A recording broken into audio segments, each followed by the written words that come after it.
नमस्कार दोस्तों, रोचक ज्योतिष चैनल में एक बार फिर से आपका स्वागत है। उम्मीद करते हैं कि आप सभी स्वस्थ होंगे।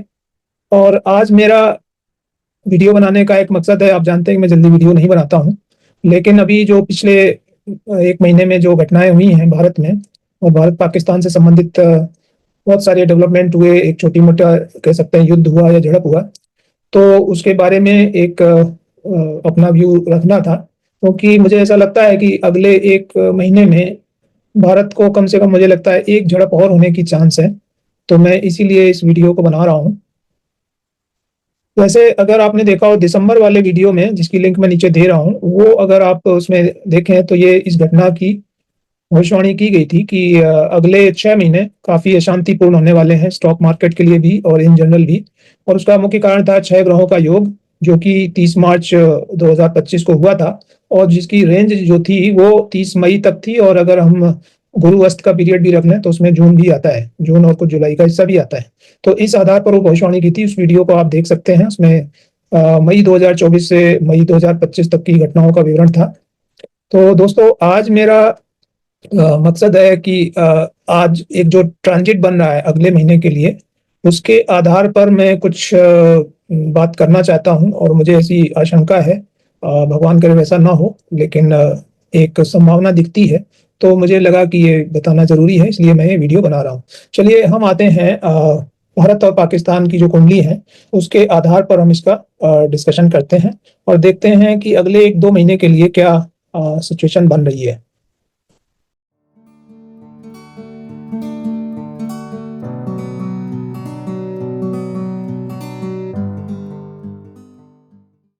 दोस्तों, ये देखिए कि सबसे पहले हम एक इंडियन हॉरोस्कोप जो है भारत की स्वतंत्रता की, एक तरह से कहना चाहिए, जो कुंडली है वो मैंने यहाँ पे बनाई है। और इसमें आप देख सकते हैं कि भारत की ये वृष लग्न है। यहाँ पे राहु और केतु है सामने। मंगल यहाँ पे दूसरे भाव में है। और 5 ग्रह जो हैं वो तीसरे स्थान पर मौजूद हैं। तो ये जो चीज है, 5 ग्रहों का यहाँ पे जमावड़ा है। और गुरु जो अच्छा ग्रह है वो हमारे छठे घर में, नेगेटिव हाउस में कह सकते हैं। तो ये प्लेनेट की कुल कंडीशंस है, जिसमें सभी प्लेनेट एक साइड में है। अगर देखें राहु केतु के, इस साइड में खाली है, तो ये काल सर्प योग बीच में बनता है। तो जो लोग ज्योतिष जानते हैं उनको ये पता होगा कि दूसरा भाव, सेकंड भाव, किलर या पेनफुल मैंने लिखा है, ये मारक होता है। और इसी तरीके से 7वां भाव जो है वो भी किलर या पेनफुल होता है, मारक होता है। तो इन ग्रहों के स्वामी, मतलब इन भावों के स्वामी और यहाँ बैठे ग्रह जो होते हैं वो उस कुंडली में मारक कहलाते हैं। तो यहाँ के जो स्वामी हैं उसमें मंगल आप देख सकते हैं, 7वें घर का स्वामी है, 8 नंबर, वृश्चिक राशि। और इसके बाद एक मारक घर का स्वामी है, और द्वादश भाव यानी लॉस एंड एक्सपेंसेस और फॉरेनर्स का, ये इनका जो है ये भी है। तो 12वें और 7वें भाव जो कि एक तरह से लग्न के लिए या जो व्यक्ति है उसके लिए हानिकारक ही होते हैं, तो उनका स्वामी इस कुंडली में मंगल है। इसलिए वृष लग्न में मंगल अच्छा ग्रह नहीं माना जाता है। और ये मंगल हमारे सेकंड हाउस में बैठा हुआ है, फैमिली और मनी वाले में। फैमिली, मनी और ये लॉस, तो ये कनेक्ट हो रहे हैं। लॉस का ओनर फैमिली मनी में बैठा हुआ है। तो जब भी मंगल की दशा आएगी, या इसी तरीके से अगर केतु की दशा आती है या बुध की दशा आती है, ये 3 नंबर बुध का है, तो उस केस में भी ये मारक वाला असर आएगा। तो ये हो गई मुख्य चीज। अब हम देखें दशा क्रम में ये दशाएं कब आई, यानी मंगल, केतु और बुध, ये 3 ग्रह मुख्य रूप से भारत के लिए मारक इसमें बनते हैं। इसमें मंगल सबसे बड़ा मारक है, फिर केतु कह सकते हैं, और उसके बाद में बुध भी है। तो आप देखिए बुध आया 1965 से 82 में, और इसी पीरियड में भारत के ऊपर आप देखें तो 65 में सितंबर में पाकिस्तान ने अटैक किया मरकरी की महादशा में। और उसके बाद 71 में फिर से एक युद्ध हुआ 71 में। उसके बाद में अगर देखें तो 1981 से पंजाब में टेररिज्म जो है वो भी एक तरह से देखा जाए, वो जो आतंकवाद फैलाया गया वो भी बुध की अंतर्दशा में ही रहा। तो इस तरीके से आप देखें कि बुध में रहा। उसके बाद केतु भी, मैंने बोला कि केतु भी है, तो 82 टू 89 में आप देखें पूरा जो सिखों का तो पाकिस्तान ने समर्थन करके जो चलाया भारत में, काफी इसमें वायलेंस वगैरह हुई, तो वो भी पीरियड यहीं पे आया। तो ये दोनों लगातार थे, आप ये ध्यान रखिए, मरकरी और केतु। इस पीरियड में भारत में काफी आंतरिक शांति हुई और युद्धों से भी समस्या हुई। अब आप देखें कि ये मंगल की दशा में हम फिर से प्रवेश कर गए हैं। तो 2 मई 2025 को मंगल की दशा शुरू हो रही है और ये 7 साल रहेगी। तो हमें कुछ कुछ हम कह सकते हैं कि केतु और बुध जैसे रिजल्ट हमें देखने को मिलेंगे अगले 7 साल में। और ये दशा ऑलरेडी चालू हो गई, अभी मंगल की अंतर्दशा मई 2025 से चालू है और ये काफी गंभीर विषय है। इस समय में भारत को अपनी आत्मरक्षा और विदेशी आक्रमण, क्योंकि आप देखिए कि मंगल जो है वो 12वें घर का भी स्वामी है, तो इसके फर्स्ट हाफ में और खासतौर से सेकेंड हाफ में विदेशी आक्रमण से जूझना इसमें काफी संभव है। तो ये चीजें ऑलरेडी शुरू हो गई हैं और ये जो हम देख रहे हैं इसके ऊपर मैंने बहुत पहले जब चंद्रमा की महादशा शुरू हुई थी तो मैंने चंद्र महादशा के ऊपर एक लेख लिखा था, 2015 में ही लिखा था जब ये दशा शुरू हुई थी। तो उसमें कई लोगों ने पूछा था कि मैंने उसमें लिखा था कि मंगल मारक है और इसलिए मंगल की जो दशा है उसमें कुछ ना कुछ प्रॉब्लम रहेगी। तो लोगों ने पूछा था, मैंने लगा था कि आंतरिक अशांति और बाहरी आक्रमण यही 2 चीजें हो सकती हैं।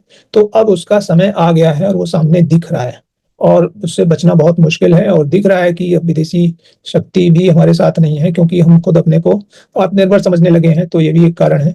और अब ये दशा चालू है और इसमें सबसे इंपॉर्टेंट पीरियड अभी से लेके सितंबर का है, क्योंकि यही पीरियड में मंगल अंतर्दशा का भी लॉर्ड है और महादशा का भी लॉर्ड है।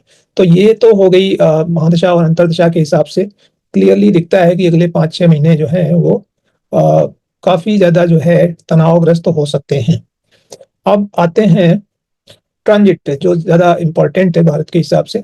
तो ये जो ट्रांजिट बन रहा है यहाँ पे करंट में, अभी तक तो अगर देखें तो करंट में जो अभी 7-8 मई को झड़प हुई या 22 अप्रैल से भी रख लें, तो उसमें उतनी समस्या इसलिए नहीं थी भारत के लिए, क्योंकि भारत की कर्क लग्न के हिसाब से मंगल यहाँ जलीय राशि में लग्न में यानी एक पॉजिटिव हाउस में मौजूद था और गुरु वृष राशि में 11वें भाव में था। तो ये दोनों अच्छी पोजीशन मानी जाती है, लग्न भी अच्छी पोजीशन है, 11वां भी अच्छी पोजीशन है। शनि जरूर अष्टम शनि था, लेकिन ये निकल रहा है तो इसके बुरे प्रभाव खत्म हो रहे थे ये कह सकते हैं, और राहु भी 9वें घर में था। तो ये सिचुएशन हमारे लिए पॉजिटिव थी, एडवांटेजियस थी, और ये चीज हमने कह सकते हैं कि फर्स्ट राउंड हमने निकाल लिया। लेकिन अभी जो मई में काफी ग्रहों के परिवर्तन हुए, आप देख सकते हैं कि 14 मई से गुरु की राशि बदल गई और ये राहु केतु भी कुछ डिग्री के हिसाब से, कुछ इसके हिसाब से बदल चुके हैं, कुछ के हिसाब से 30 मई को बदल जाएंगे। तो उस हिसाब से अब जो करंट चार्ट बन रहा है खासतौर से 7 जून से लेके और जुलाई एंड तक, वो इस तरह का चार्ट बन रहा है और इसमें मंगल यहाँ से उठ के इधर आ रहा है, ये आपका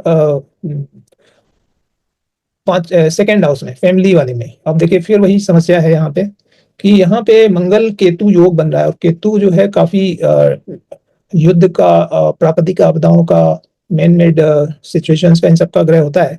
तो मंगल केतु योग अच्छा नहीं माना जाता है और ये योग करीब करीब हर 1.5-2 साल में एक बार बनता है। लास्ट टाइम अगर मैं आपको बताऊं, ये बना था करीब 4 अक्टूबर 2023 को, और उसके ठीक बाद में इजराइल में जो अटैक हुआ था इजराइल के ऊपर, गाजा वाला, वो यहीं पे हुआ था, इसी योग में वो हुआ था और उसी से पूरा वार ट्रिगर हो गया था जो अभी तक चल रहा है। तो ये मंगल केतु योग अच्छा नहीं होता है और भारत की कुंडली में सेकंड हाउस में बन रहा है जो फैमिली और सेल्फ की और पैसे वैसे का है। तो आपको इन्हीं मामलों में भारत को, यानी भारत की जनता को जन धन की हानि का योग इसमें बनता है इस वजह से। तो एक तो ये हो गया। अब दूसरी बात ये है कि उसके बाद 2 बड़े ग्रह हैं, तो उनमें गुरु और राहु। तो गुरु आप देखिए कि अभी तक जो 11वें में था, अच्छे वाले में, वो 12वें में जा रहा है, खर्चे में जा रहा है, और सन भी यही था, पहले मैंने यहाँ लिखा नहीं है, लेकिन सूर्य भी वृष राशि में ही मतलब वृष क्या, या अगर 10 में कहें तो अगर आप 14 मई के पहले लेते हैं तो ये यहाँ 10वें में था। 14 मई के बाद में 14 जून तक यहाँ रहेगा, लेकिन 14 जून के बाद में ये 12वें उसमें आ जाएगा। तो ये यहाँ पे 14 जून के बाद में यहाँ पे रहेगा। तो यहाँ से दिखता है कि मिड जून से मिड जुलाई के आसपास, या जून स्टार्ट से जुलाई एंड मैक्सिमम रख लें, तो ये पीरियड में ये काफी खतरनाक सिचुएशन बन रही है, जहां मंगल केतु जैसे एक तरह से कहना चाहिए काफी हिंसा और वायलेंस या युद्ध की बात जो करने वाले ग्रह हैं वो एक तरफ हैं, चंद्रमा की राशि जो कर्क राशि है भारत की, और दूसरी तरफ जो बचाने वाले ग्रह हैं वो दूसरी तरफ हैं, लेकिन वो 12वें भाव में। तो अगर वो बचाते भी हैं तो उसमें नुकसान के साथ ही कुछ हो सकता है, उन्हें कुछ तो लॉस होना है इसमें, ये साफ साफ दिख रहा है। और सूर्य इसमें जो है ना, आप देखिए कि सूर्य सेकंड हाउस का लॉर्ड होकर 12th में बैठेगा, तो ये भी अच्छा नहीं है। और गुरु जो है वैसे भी छठे घर का है प्रॉब्लम्स का, तो वो इधर बैठा हुआ है, तो वो भी उतना अच्छा नहीं है। तो ये जो ट्रांजिट बन रहा है एक करीब जून जुलाई का कहना चाहिए, वो अच्छा नहीं है, और इस पीरियड में सभी लोगों को सतर्क रहने की जरूरत है। सरकार ने अच्छा किया है जो उन्होंने बोला है कि ये हमने बंद नहीं किया, हमने सिर्फ पॉज किया है, यानी हम अभी डटे हुए हैं। तो ये डटे रहने की जरूरत वाकई में है, ज्योतिष के हिसाब से भी कम से कम अगले 2 महीने। अब इसमें दो सिनेरियो बनते हैं, जैसा दिख रहा है कि कोई जरूरी नहीं है कि ये झड़प पाकिस्तान से ही दोबारा हो, ये इस बार ईस्टर्न फ्रंट पे भी हो सकती है, बांग्लादेश साइड में, क्योंकि दोनों में अब गठजोड़ हो गया है। तो चिकन नेक सिलीगुड़ी एरिया में हो सकता है। एक तो मुझे जो कारण, अब मैं कारण पे आ रहा हूँ कि क्यों हो सकता है। तो एक कारण तो है कि जैसे जो इंडस वाटर ट्रीटी है, इंडस वाटर ट्रीटी में पानी का चक्कर है, और पानी क्या होगा कि जून जुलाई में जब बारिश होगी और बाढ़ आएगी, तब भारत उसको बार बार गेट खोल देगा, और हो सकता है वो ना बताएं क्योंकि कम्युनिकेशन हो नहीं रहा है।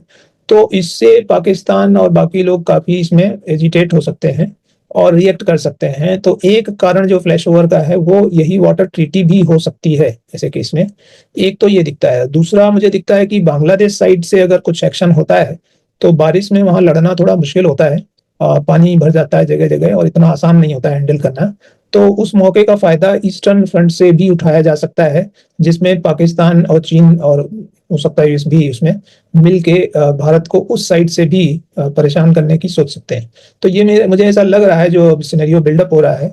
ग्रहों के हिसाब से देखें तो साफ दिख रहा है कि ये पीरियड जो है डिफिकल्ट है, और यहाँ पे एक और झड़प के चांस है। और वहीं अगर आप पाकिस्तान की कुंडली देखें तो पाकिस्तान अब रिलेटिवली सेफ दिखता है। उसका कारण क्या है कि यही ट्रांजिट मिथुन राशि से जब देखें, जैसे ये मिथुन राशि है, तो हमारे लिए जुपिटर सन यहाँ है सेकंड 12th हाउस में, लेकिन इनके लिए ये सिचुएशन बदल गई है। आप देखिए जो सिचुएशन अब हमारे लिए बन रही है वही सिचुएशन इनके लिए अभी थी।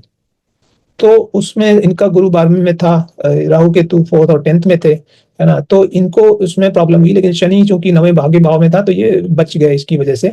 लेकिन इनकी जो भी अभी इनका जो नुकसान हुआ अभी, वो उसका कारण यहाँ पे साफ दिखता है कि जुपिटर 12वें में था, राहु केतु यहाँ थे, और शनि जो है यहाँ पे 9th में था, तो उसने इनको थोड़ा सा बचा लिया। और अब सिचुएशन दोबारा देखें तो मार्स केतु 3rd हाउस में अच्छे माने जाते हैं और सफलता भी दिलाते हैं। तो इस हिसाब से देखें तो मार्स केतु 3rd हाउस में बेटर माना जाता है दोनों ग्रह।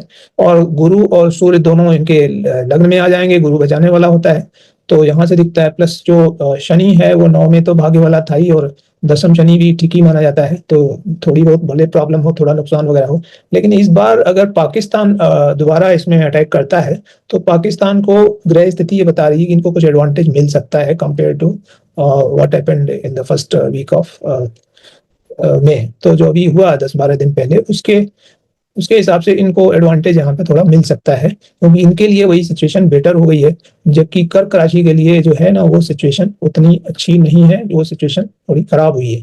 तो दोस्तों ये मेरा इसमें व्यू है, और मैं वैसे उम्मीद करता हूँ, ईश्वर से प्रार्थना करता हूँ कि आगे कुछ ना हो, लेकिन फिर भी ये सावधान रहने का समय है, सेलिब्रेट करने का समय नहीं है। ये आप अच्छे से समझ लें। बाकी ये वीडियो तो मैं यहीं समाप्त करता हूँ। अगला एक वीडियो मेरा व्यू है बनाने का, मेरा विचार चल रहा है, जिसमें भारत और पाकिस्तान से जुड़े हुए कुछ मुद्दे जो कि बार बार उठते हैं। जैसे अभी जब सीज फायर हुआ तो लोगों ने बोला कि ये क्या हुआ, कि एकदम से कैसे बंद कर दिया, इसका ये हो जाना चाहिए, ये हो जाना चाहिए, और भारत ने पैर पीछे खींच लिए। आप देखिए कि ये सब बार बार होता है, भारत हमेशा एन मौके पे चूक जाता है और पाकिस्तान हमेशा एन मौके पे बच जाता है। तो इसके पीछे भी बिल्कुल ज्योतिषी कारण है, और मैं आपको ये कहूंगा कि इसका कारण ज्योतिष से आप देखें कुंडली से तो आपको बहुत अच्छे से पता लगेगा। और दूसरी चीज जो है कि खुद पाकिस्तान, भारत अब मारक दशा में जा रहा है, चला गया है कह देना चाहिए। तो आपको ये सुन के भी आश्चर्य होगा कि पाकिस्तान ऑलरेडी इस मारक दशा में 2009 से है और 2029 तक है, तो 20 साल की शुक्र की महादशा है। तो उसके क्या फल होते हैं वो हमारे सामने है, कि एक पाकिस्तान का उदाहरण है कि अगर कोई देश मारक दशा में हो तो उसके साथ क्या हो सकता है, और हम उसी फेज में जा रहे हैं। तो अगले 7 साल काफी तनाव भरे होने हैं। इसमें होता क्या है कि अगर आप डिफेंस को इग्नोर करते रहे पीछे के टाइम में, तो आपको इसमें पूरा ध्यान देना पड़ेगा। इन 7 साल में भारत को अपनी रक्षा, आंतरिक सुरक्षा और बाह्य सुरक्षा दोनों के लिए, इंटरनल एंड एक्सटर्नल जो भी थ्रेट हैं उसके ऊपर जम के काम करना होगा, पैसा खर्च करना होगा, और तब जाके हम ये उम्मीद कर सकते हैं 7 साल में कि कुछ चीज़ें बेहतर होंगी, पहले से काफ़ी बेहतर होंगी, लेकिन उसकी हमें काफ़ी कॉस्ट देनी पड़ेगी और काफ़ी चीज़ों को सुधारना पड़ेगा। तो उस पे हम अगली बार चर्चा करेंगे कि भारत की कुंडली और पाकिस्तान की कुंडली में क्या-क्या चीज़ें हैं। और दोस्तों, अगर आपको उससे संबंधित कोई प्रश्न पूछना है तो अभी से टिप्पणी में इसमें डाल दें, कमेंट में डालें कि आप उनसे संबंधित कोई आपकी कोई भी कमेंट है, क्वेश्चंस हैं, वो आप पूछ सकते हैं। तो हम अगले वीडियो में उसको कवर करने की कोशिश करेंगे और उसका उत्तर देने की एक कोशिश की जाएगी। तो आप कमेंट में ज़रूर करें। बाकी आप चैनल को सब्सक्राइब, लाइक करें और शेयर करें अगर आपको अच्छा लगा है। धन्यवाद। इसी के साथ मैं अपना ये वीडियो समाप्त करता हूँ। नमस्कार।